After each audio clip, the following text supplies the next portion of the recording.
Well, let's talk to Zhao, Director of International Political Studies at the Chinese Academy of Social Sciences National Institute for Global Strategy. Good to see you. Welcome to the program. And what did you make of Wang Yi's press conference?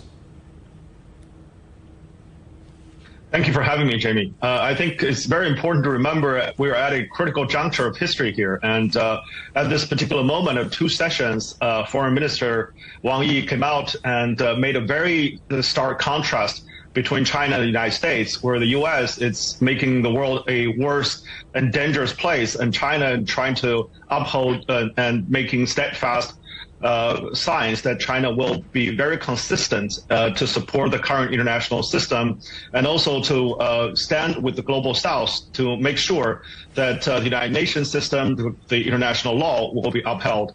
And moving forward, China will act on principle. China has its own visions for the future to move the world towards a more equitable and orderly international order, which will be multipolar and multilateral. So I think this is a very important press conference at a very critical moment.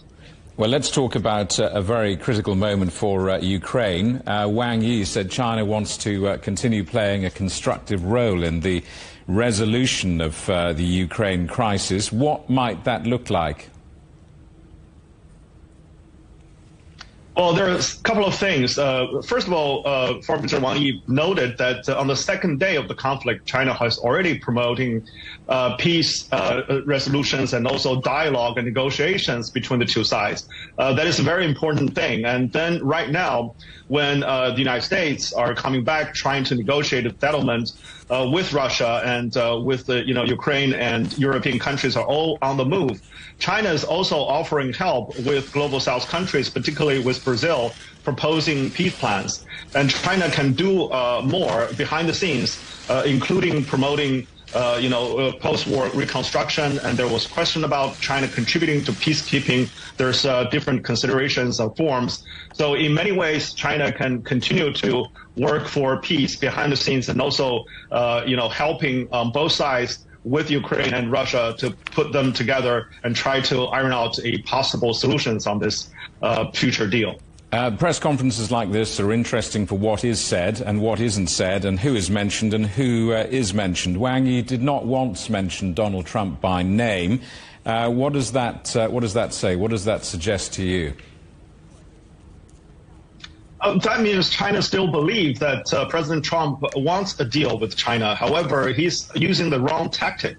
He's continuing to pressure China, adding 10% after 10% and using the pretext of fentanyl, knowing very well that China has been cooperating with the previous administration and willing to work with him on this particular issue.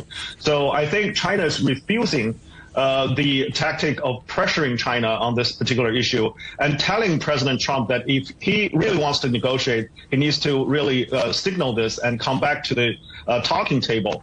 So without mentioning his name, basically China is leaving room for that maneuvering, diplomatic maneuvering down the road. Zhao, good to see you, and thank you for that. Zhao, Director of International Political Studies at the Chinese Academy of Social Sciences National Institute for Global Strategy.